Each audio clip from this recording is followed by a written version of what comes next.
Hello, kumusta? Kumusta?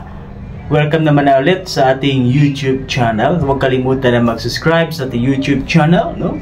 Para laging updated tayo sa ating mga videos and mga issues sa ating mga lipunan. Okay. Guys, nakatakda na ang INC or Iglesia ni Cristo na magrarally sa January 13. Ito'y bilang sa pagsuporta kay VP Sara sa pagpapatalsik nito sa pwesto. Okay. At isa sa mga adhikain ng INC ay ang kapayapaan sa buong bansa. No? So, ito, pakinggan nyo itong News 5 na Pakanghari ng Iglesia ni Cristo sa January 13 po bilang suporta kay Vice President Sara Duterte. INC ay bilang pagtutol sa planong pagpapatalsik kay VP Sara. Una nang sinabi ni Pangulong Bongbong Marcos na tutol din siya sa anumang impeachment laban sa bise. Okay, dyan na sinabi na klaro na binanggit na bilang suporta kay VP Sara ang kanilang rally at kapayapaan. No?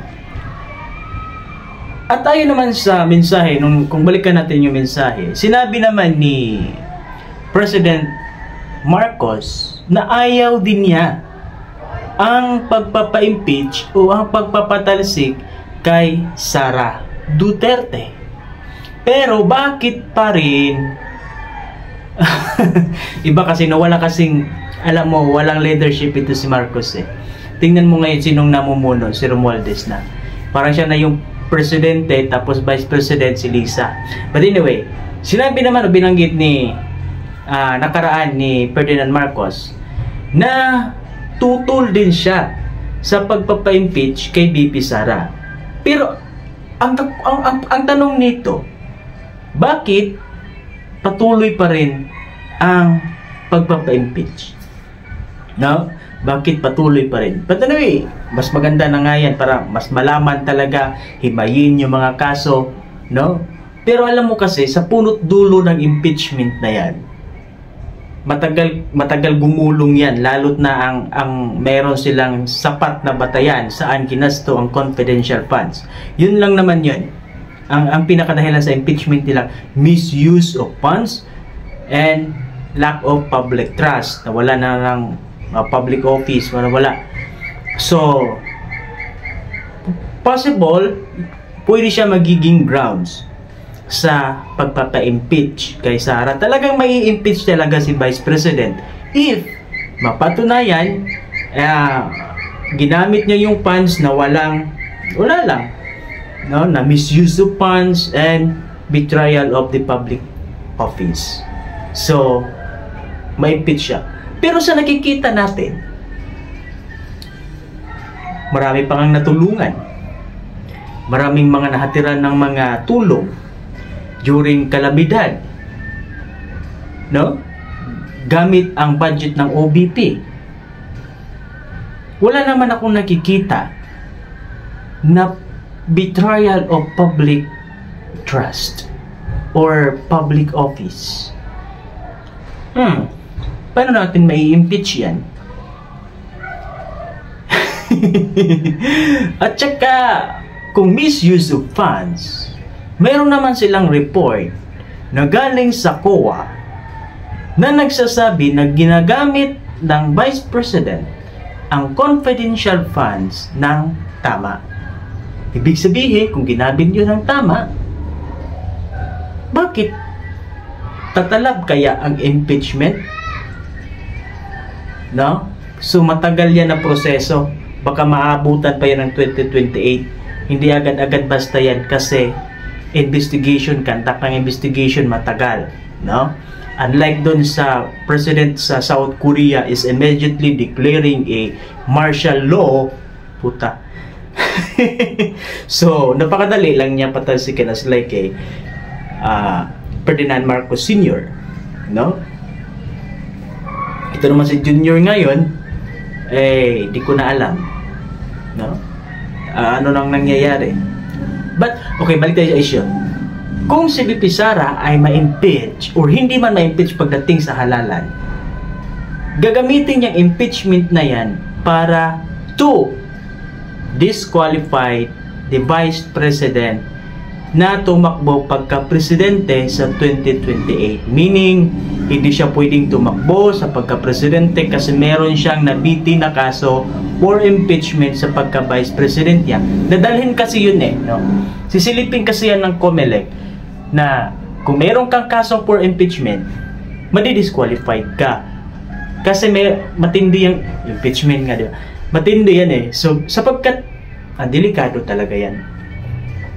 Kaya, ngayon, bira sila ng bira. Anong gagawin natin para ma-impeach yan? Sinabi na nga ni President Marcos na tutol din siya. Iwan ko kung totoo ang kanya sinasabi. Pero, bahala siya sa buhay niya. No? Decision niya naman yan. And the President has also a power to remove ang mga dating presidente and BP Sara sa National Security Council. Okay, balik tayo sa impeachment na naman. Ay, sa Iglesia ni Cristo. Mabuti pa itong Iglesia ni Cristo. Malawak ang kanilang pananaw para sa bansa. Malawak ang kanilang pananampalataya at vision para sa bansa na makakatulong para sa kaayusan at kaganahan ng bansa. Kasaganahan ng bansa. Buti pa itong mga INC na to. No? Hindi hamak sa isang pinakamalaking grupo ng organisasyon na tila bagay tumutulong pa. Puta. Ano bang nangyari dito? No? Kaya ako, minsan believe ako sa mga tapang ng mga taga-INC at yung dedication nila na mapaayos ang bansa. Kasi gusto nila ng kapayapaan. Kapayapaan na merong galaw. Meron man nagsasabi, nagdadala ng kapayapaan, wala naman. Di naman natin nakikita. Okay? So mabuti pa itong mga INC or Iglesia ni Cristo is too much concerned sa ating bansa. Pinapakita nila ang pagmamahal sa ating bansa. Salute sa inyo lahat ng mga taga-INC.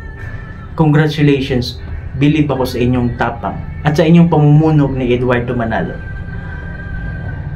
Ang gusto ko lang dito ipahiwatig ay pasasalamat sa mga kapatid natin na INC. Kahit hindi ako INC, pero nakikita ko yung positive vibes and positive result sa kanilang gagawin this coming January 13 sa rally ng mga INC.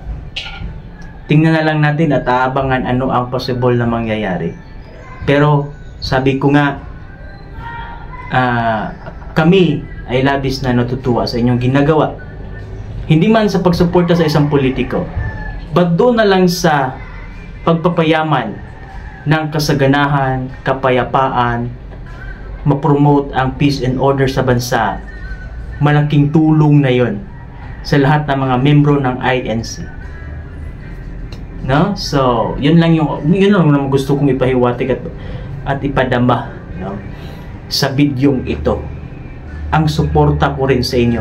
Baka I will be sa inyo sa January 13, but if I have time. Pero kasi ako'y nasa Davao, mahirap yun. Malayo. Gusto kong pumunta, pero matagal kasi naman ako sa Maynila. No?